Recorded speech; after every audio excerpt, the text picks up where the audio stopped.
जी महाराज का हुआ। कथा पर प्रीति बढ़ गई, प्रेम उमड़ पड़ा, तो भरद्वाज जी की आंखों से आंसू आने लगे, उनकी रोमावली खड़ी हो गई, शरीर पुलकित हो गया, वाणी अवरुद्ध हो गई।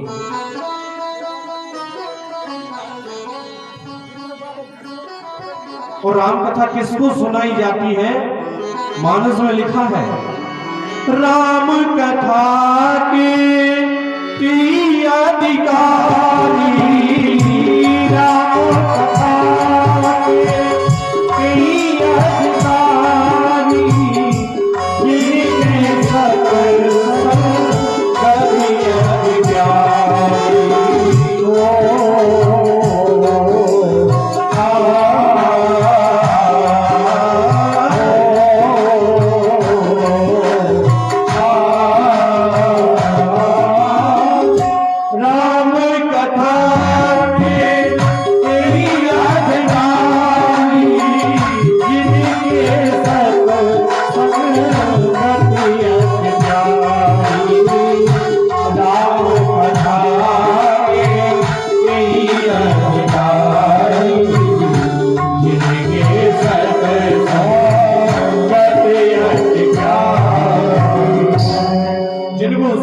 संगति से प्रेम है, उन्हीं को राम कथा सुनने का अधिकार है।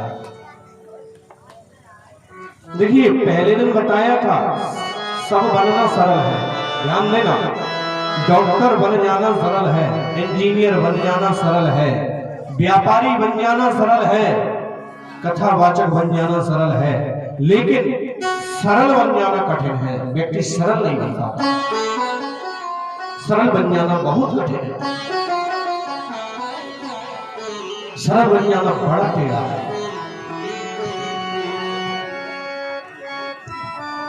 सरल को लोग सरल समझते हैं। भगवान श्री राम ने सबरी मैया को नवदा भक्ति सुनाई। नवदा भक्ति में सरल को 9वें नंबर पर रखा। सहज नहीं है सरल बनना। नवम सरल सब सन छल हीना। सरल होता तो पहले नंबर पर रख देते। सरल का नंबर 9वें नंबर पर है। 9वें पायदान पर सरल का नंबर आता है। तो क्या करें? बोले संतों की संगति कर लीजिए, संतों का संग कर लीजिए, तो सरलता धीरे धीरे अपने आप आने लगेगी। नो भक्ति अपने आप आ जाएंगी। संतों का संग करोगे तो दूसरी भक्ति क्या है? दूसरी गति मम कथा प्रसंगा। जब संतों का संग करोगे, तो संतों के यहाँ बैठोगे, तो संत तो भगवान की कथा सुनाएंगे, तो धीरे धीरे करके प्रेम बढ़ने लगेगा कथा के प्रति। और जब गुरु के यहाँ जाओगे तो गुरु के चरणों की सेवा भी करोगे, तो तीसरी भक्ति आ जाएगी। गुरुपद पंकज सेवा तीसरी भक्ति अमा। जब गुरुजी कथा गा गा करके आपको सुना रहे हैं और किसी दिन गुरुजी अचानक कार्यवश बाहर चले गए और गुरुजी के चेला आ गए कथा सुनने के लिए, और गुरुजी है नहीं, तो उन शिष्यों को आप ही कथा सुनाने लग जाओगे। चौथी भक्ति आ जाएगी। चौथी भक्ति मम गुण गण। आप भी गुणगान करने लग जाओगे। ऐसे ही करके धीरे धीरे करके 9 भक्ति प्रवेश कर जाएगी। बस पहली भक्ति कर लीजिए, संतों का संग कर लीजिए। तो भरद्वाज जी ने याज्ञवल्क्य जी की संगति करी और शरीर पुलकित हो गया उनका। राम कथा पर प्रीति जान करके भरद्वाज जी कहते हैं, भरद्वाज सावधान, अब मैं आपको वो कथा सुनाऊंगा जिसको 100 करोड़ शेष भी नहीं गा सकते। अब ध्यान दीजिए क्या बात कह रहे हैं याज्ञवल्क्य जी। एक शेषनाग के कितने मुख? 1000 मुख। एक शेषनाग के कितने मुख होते हैं? 1000। और याज्ञवल्क्य जी कह रहे हैं कि मैं तुम्हें अब वह कथा सुनाऊंगा जिसको 100 करोड़ शेषनाग भी नहीं गा सकते। 100 करोड़ शेषनाग के कितने मुख हो जाएंगे? 10 खरब। 10 खरब मुखों से गुणगान नहीं किया जा सकता, वह कथा मैं तुम्हें सुनाऊंगा। तो भरद्वाज जी संशय में पड़ गए। भरद्वाज जी बोले, आप कह रहे हो कि 100 करोड़ शेषनाग नहीं गा सकते, आप एक मुख से कैसे गाओगे?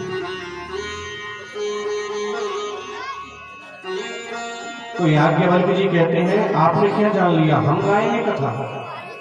देखिए आपके सामने हम बैठे हैं, क्या आप समझ रहे हो हम कथा गा रहे हैं? हमारी सामर्थ्य राम कथा गाने की, क्या हम राम कथा गा सकते हैं?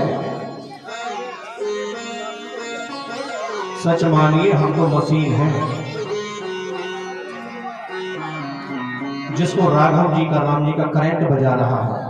राम जी के करंट में इस मशीन के तार जोड़ दिए और मशीन बजने लगी। जिस दिन वहां से करंट खत्म, मशीन बजना बंद हो जाएगा। बोलिए जय श्री राम, जय जय श्री राम। कोई नहीं गा सकता राम जी की कथा। आपने सुना है चिप कार्ड होता है,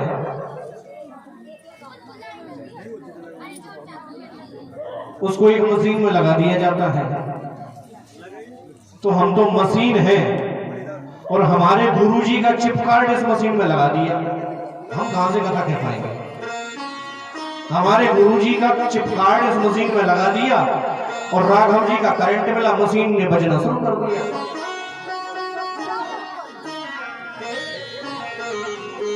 जिस दिन करंट खत्म, चिप कार्ड निकाल लिया जाएगा, मशीन धरी की धरी रह जाएगी।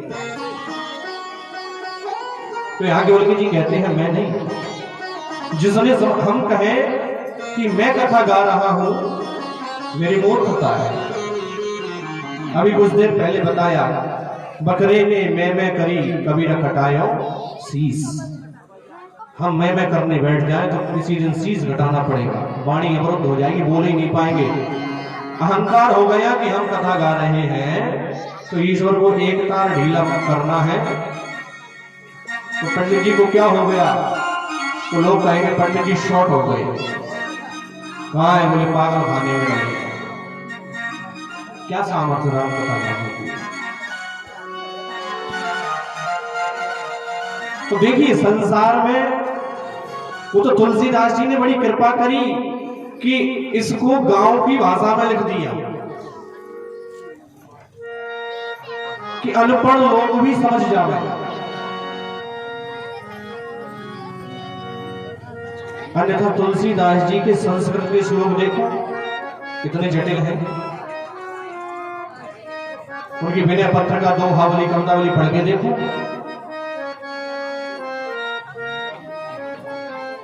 पता चल जाएगा उनकी रचना का।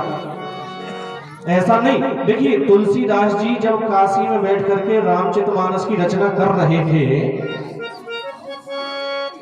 तो तुलसीदास जी ने 7 दिनों तक मानस को संस्कृत में लिखा। रोज संस्कृत में मानस को लिखते और रात को सो जाते। सुबह उठ करके जैसे ही पन्ना खोलते, संस्कृत के श्लोक गायब। तुलसीदास जी परेशान, 7 दिन तक लिखते रहे, 7 दिन तक श्लोक गायब हो जाता है। तुलसीदास जी परेशान हो गए। तो परेशान देख करके तुलसीदास जी के सामने एक दिन शंकर भगवान का प्रादुर्भाव हुआ। शंकर भगवान प्रकट होकर के आए, बाबा परेशान दिख रहे हो, क्या बात है? भोलेनाथ, मैं राम जी के गुणों को लिखना चाहता हूं, रोज लिखता भी हूं, और प्रातः उठकर देखता हूं तो सब साफ मिलता है, गायब हो जाता है। तो भोलेनाथ कहते हैं तुलसीदास जी, आप प्रभु श्री राम के गुणों को संस्कृत में लिख रहे हो, और मैं कहता हूं कि आप भगवान श्री राम जी के गुणों को गांव की भाषा में लिखिए। कलयुग के लोग उसी को समझ पाएंगे, संस्कृत का ज्ञाता कम ही होगा सब कलयुग में। तब जाकर के तुलसीदास जी ने गांव की भाषा में इसको लिखा और हमारे जैसे लोगों पर कृपा करी कि इसको गा सके।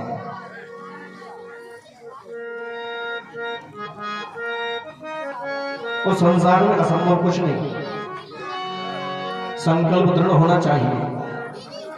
मैं तो यहां तक कहता हूं कि गजेंद्र कामर्थी आपके सामने बैठकर राम कथा गा सकता है, तो कुछ भी संभव है, कुछ भी हो सकता है। जब हमारे जैसा मूर्ख इस कथा को गा सकता है। तो याज्ञवल्क्य जी कहते हैं, भरद्वाज जी, हमने तुम्हारे हृदय में बड़ी प्रीति देखी, तुम्हारे मन में अपार प्रेम है। अब मैं तुम्हें वह कथा सुनाऊंगा जिसको शेषनाग भी नहीं गा सकते। वैसे तो हम सब भगवान के जन हैं, लेकिन फिर भगवान भी कहते हैं सब मम प्रिय सब मम उपजाए। लेकिन भगवान को किससे प्रेम है? जिसका विश्वास भगवान के प्रति है।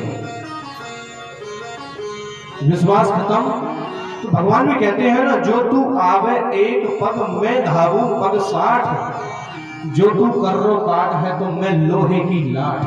कहां तक बचोगे? देखिए भगवान के कितने हाथ हैं, कितनी आंखें हैं। वेद भगवान कहते हैं सहस्र शीर्षा पुरुषः सहस्राक्षः सहस्रपात सभूमिगुं सर्वतस्पृत्वात् तिष्ठत् दशांगुलम्।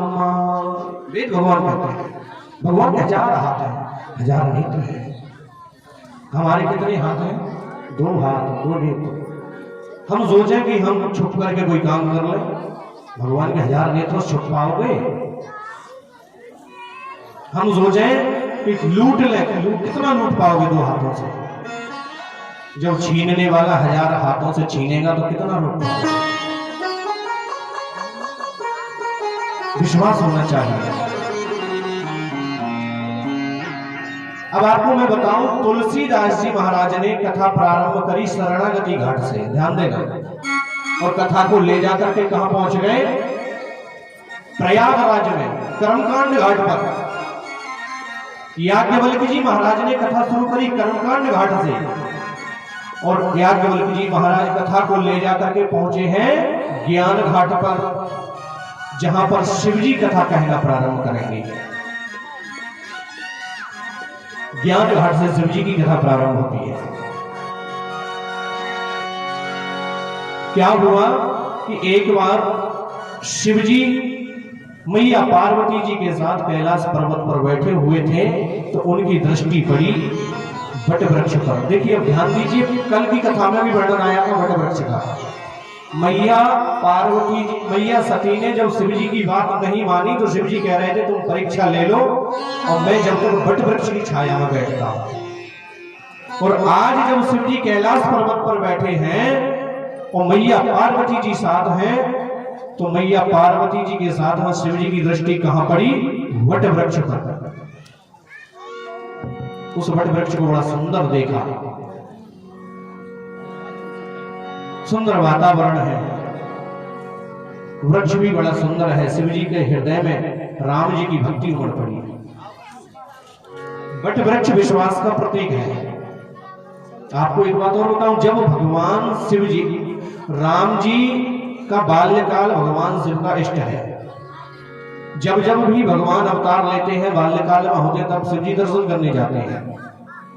जब कन्हैया का जन्म हुआ तब भी भगवान शिव दर्शन करने के लिए गए, और मैया यशोदा ने दर्शन नहीं कराया कि बाबा तुम्हारे अंग में देखो ततैया बिच्छू सर्पों की माला, मेरा लाला देख के डर जाएगा, जरा तरस खाओ मेरे लाला, मैं दर्शन नहीं कराऊंगा। शिव जी ने बहुत मनाया लेकिन मैया ने दर्शन नहीं कराया।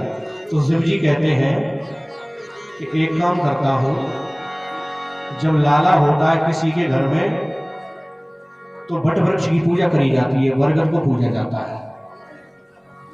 तो मैया आज नहीं तो कल, कल नहीं तो परसों, 10 दिन में, 15 दिन में, महीने भर में वट वृक्ष की पूजा करने जरूर आएगी। तो शिव जी जाकर के नंद भवन के आगे जो वट वृक्ष लगा हुआ था बगीचे में, उसमें जाकर के बैठ गए।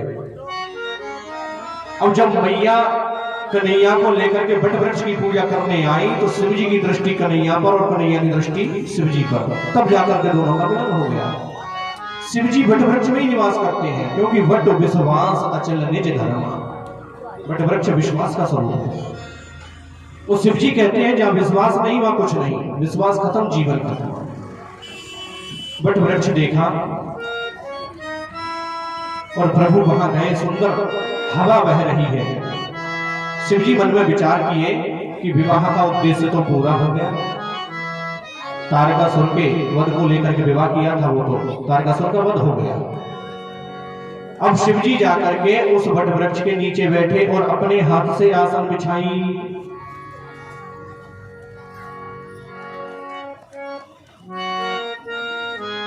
निज कर दास नाग रिपुछाला, बैठे सहजई शंभु कृपाला। अपने हाथ से नाग रिपु बागंबर छाला बिछाई। नाग माने, बताते चलो हम जानते हैं, नाग माने हाथी, हाथी का शत्रु शेर। बागंबर की छाल शिव जी ने अपने हाथ से बिछाई और शांत स्वभाव में बैठ गए। और ध्यान देना इस चौपाई का, प्रत्येक चौपाई मंत्र है, जीवन जीने का उपाय बताती है, जीवन जीने की कला सिखाती है। कोई भी श्रेष्ठ कार्य करो उसके पहले अपने मन को शांत करो। किसी भी श्रेष्ठ कार्य को, किसी भी अच्छे कार्य को करने के पहले अपने मन को शांत कर लिया जाए, कार्य जल्दी सफल हो जाता है। किसी कार्य को करने के पहले मन में द्वंद्व बना है, मन में अनेक विचारधाराएं चल रही हैं, कार्य सफल होने वाला नहीं है। बट वृक्ष के नीचे ही क्यों बैठते हैं शिव जी? देखिए, बरगद का वृक्ष सबसे विशाल होता है, बहुत बड़ा होता है। जितनी ऊंचाई तक आपको जाना है जमीन में, उतनी ही गहराई तक जाना पड़ेगा, तब आप ऊंचाई तक रह सकते हो, स्थिर रह सकते हो। आपकी अगर नींव कमजोर है तो भवन ज्यादा ऊंचा बना नहीं सकते। नींव को मजबूत रखना पड़ेगा, तब आप भवन बना सकते हो। सुंदर भवन तभी बनेगा। मन को शांत करिए। शिव जी बैठे हैं और शांत स्वभाव को देख करके मैया पार्वती जी भी आकर के शिव जी के पास बैठ गए। शिव जी कैसे बैठे हैं? देखिए, मानो शांत रस में ही स्वरूप धारण कर लिया। मैया पार्वती आ गई। मैया पार्वती जी ने शिव जी के पास जैसे ही आई तो शिव जी ने आदर के सहित वाम भाग में आसन दिया। वाम भाग आसन हर दीना।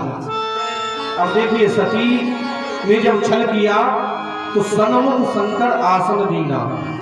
आज मैया को वाम भाग में आसन दिया, क्योंकि मैया ने पश्चाताप कर लिया। अपनी गलतियों का पश्चाताप कर लो।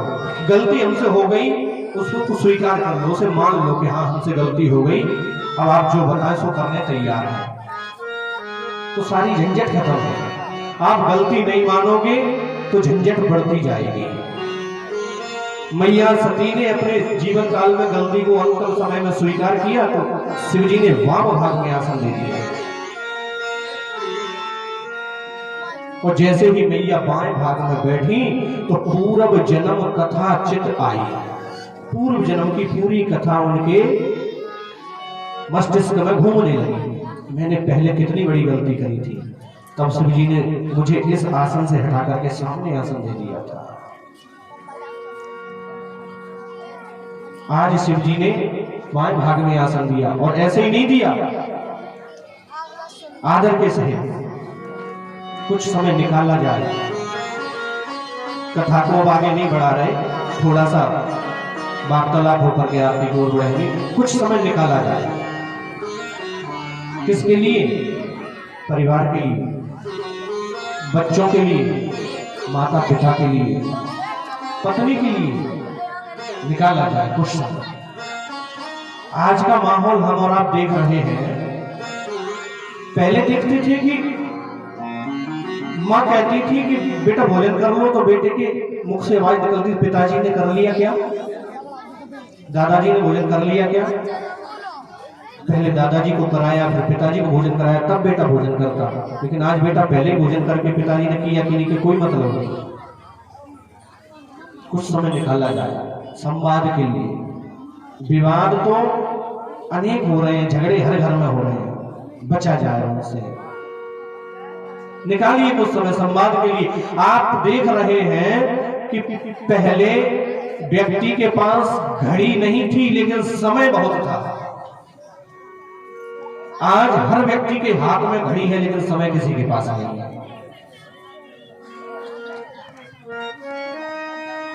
पहले घर के जितने सदस्य हुआ करते थे, सब एक साथ बैठकर खाना खाते थे। एक साथ बैठकर क्यों खाते थे खाना? दिन भर सब अपना अपना काम करने निकल जाते थे, शाम को बैठकर एक साथ खाना खाते थे। खाना खाते समय जब सब एक साथ होते थे तो पूरे दिन की चर्चा कर लेते थे और कल क्या करना है उसकी चर्चा हो जाती थी। आज भी सब एक साथ बैठकर खाना खाते हैं लेकिन चर्चा नहीं होती। सब एक डाइनिंग टेबल पर बैठे हैं, चर्चाएं अलग अलग हो रही हैं। सब एक साथ बैठे, पिताजी बैठे हैं, सामने बेटा बैठा है, नाती बैठा है, दादाजी बैठे हैं, मैया बैठी है, बहन बैठी है, बैठे साथ में चर्चाएं अलग अलग हो रही हैं। सब अपने फोन में बिजी हैं, कोई व्हाट्सएप चला रहा है, कोई फेसबुक चला रहा है, कोई कहीं बतिया रहा है, कोई कहीं बतिया रहा है, आपस में एक दूसरे से नहीं बतिया रहे। आप देखिए ना, बस में सफर कीजिए, सब व्यस्त हैं, कोई किसी से बात नहीं करता, अपने अपने फोन में सब लगे हैं। ये एक ऐसी मशीन आ गई जिसने संवाद खत्म कर दिया, जिसने आपस की चर्चाएं खत्म कर दी। देखो, माँ बाप को अगर प्यार देना है, माँ बाप के साथ अगर कुछ समय बिताना है, तो जब माता पिता आपके पास बैठने आए उस समय फोन को अलग रख दीजिए। माता पिता चाहते हैं कि मेरा बेटा कुछ समय बात करे, मैं बेटे से कुछ कह पाऊं, बेटे का मैं हालचाल पूछ पाऊं, अपना दर्द बेटे को सुना पाऊं। लेकिन आज सब समाप्त हो गया। अंधी दौड़ में, पाश्चात्य संस्कृति की अंधी दौड़ में हम भाग रहे हैं।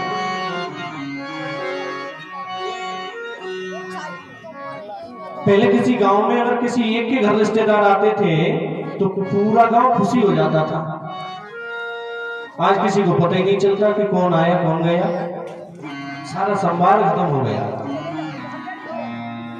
तो शिव जी का परिवार कैसे खाता है भी, अपने शिव विवाह की कथा सुनी, शिव जी की पूरी कथा सुनी। शिव जी के परिवार से क्या शिक्षा मिलती है? शिव जी का परिवार मिलके रहता है। शिव जी के परिवार में एकता है। शिव जी का वाहन नंदी है और मैया का वाहन शेर। शेर के सामने नंदी रह पाएगा नहीं, लेकिन फिर भी दोनों एक साथ रहते हैं। गणेश जी का वाहन क्या है? बातें मत करिए, बताते चलिए, कुछ 5-7 मिनट और लूंगा। गणेश जी का वाहन क्या है बताइए? चूहा। शंकर जी के गले में क्या पड़ा हुआ है? चूहा बचेगा सांप के आगे, लेकिन फिर भी दोनों प्रेम से रहते हैं। शंकर जी के गले में सांप सर्प है और कार्तिकेय जी काय पर बैठे हैं? मोर पर। मोर खा जाता है सर्प को देखते ही, लेकिन फिर भी दोनों प्रेम से रहते हैं। अच्छा, मैया का नाम लेते हो तो भूत प्रेत जगह नहीं मिलती, भूत प्रेतों को भाग जाते हैं, और शिव जी के साथ भूत प्रेत ही रहते हैं, लेकिन फिर भी प्रेम से रहते हैं। परिवार में एकता है, हमें एक होकर के रहना है। परिवार में संवाद करना है, अपनी बात अपने भाई से कहना है, अपनी बात अपने पिता को बताना है, पिता की बात सुनना है। लेकिन आज माहौल पूरी तरह बदल चुका है। आज अनाथालय इतने खुल गए जिनकी सीमा नहीं। कोई बेटा अपने माँ बाप की सेवा करना नहीं चाहता। माँ बाप अनाथालय में पड़े हैं, अपने मकान के मुख्य दरवाजे पर लिखा दिया मातृ छाया पितृ छाया। कोई आकर पूछे माता पिता कहाँ है? बोले अनाथ आश्रम। तो मकान पे काय को लिखवा दिया?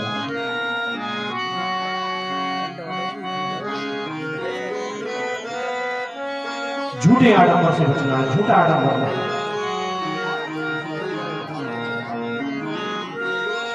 भाई से भाई का विरोध, एक इंच जमीन के पीछे भाई भाई को मार देता है। आप जाएं तो हाई कोर्ट में, अदालतों में भाई भाई के कई केस पड़े हैं। क्या कारण है? भाई भाई का इतना दुश्मन हो रहा है, बेटा माँ बाप का दुश्मन हो रहा है। सासू जी को बहू अच्छी नहीं लग रही, बहू को सासू माँ अच्छी नहीं लग रही।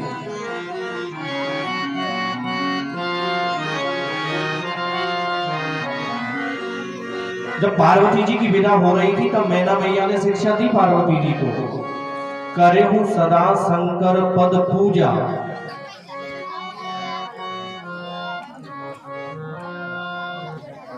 आज तौल कर देखें हम उस बात को, तो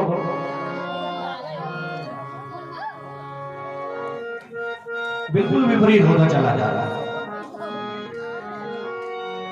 माता पिता की सेवा करिए, भाइयों का आदर करिए, भाइयों का सम्मान करिए, अपने घर में प्रेम का वातावरण जगाइए, प्रेम से रहना सीखें हम लोग।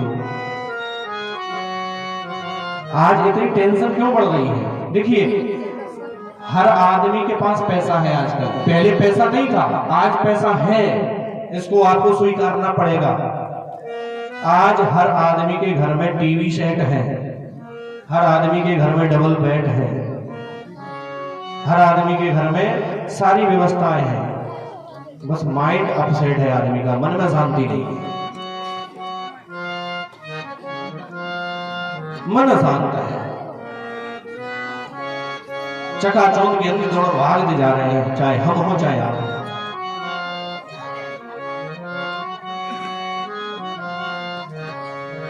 इस चकाचौंध से बचकर के हमें असलियत की ओर आना है।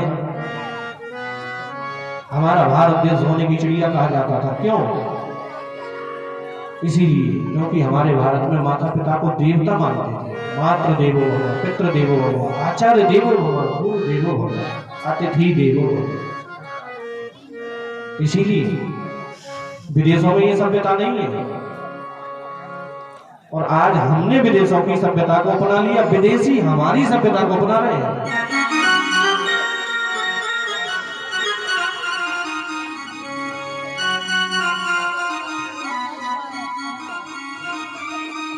शिव जी के परिवार से हमें शिक्षा लेकर के अपने घर में प्रेम का वातावरण बनाना है, अपने घर में शांति का वातावरण रखना है।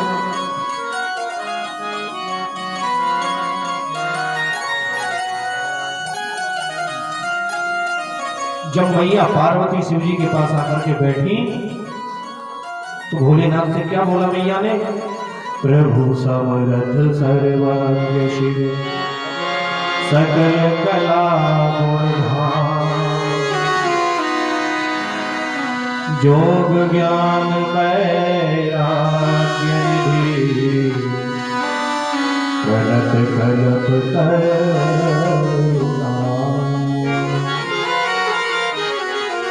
हे प्रभु, आप समर्थ हैं, आप सकल गुणों के, सभी गुणों के खान हैं, धाम हैं।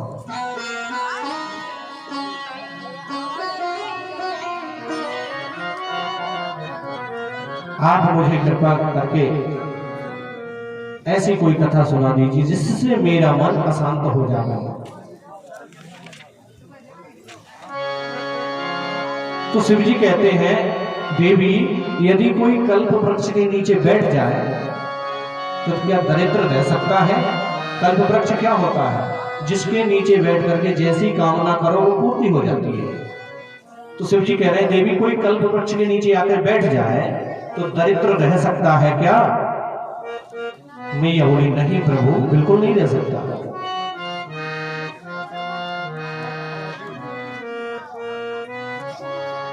तो मैया बोली, यदि कल्प वृक्ष के नीचे बैठकर भी दरिद्र है तो शिव जी कहते हैं, इसका मतलब उसे पता नहीं है कि वो जिस वृक्ष के नीचे बैठा है वो कल्प वृक्ष है, उसे पता नहीं। माता जी कहती हैं, प्रभु, यदि उसे पता भी हो कि ये कल्प वृक्ष है फिर भी दरिद्र है तो शिव जी कहते हैं, असंभव, हो ही नहीं सकता। तब मैया कहती हैं, तो फिर मेरा भ्रम क्यों बना रहा?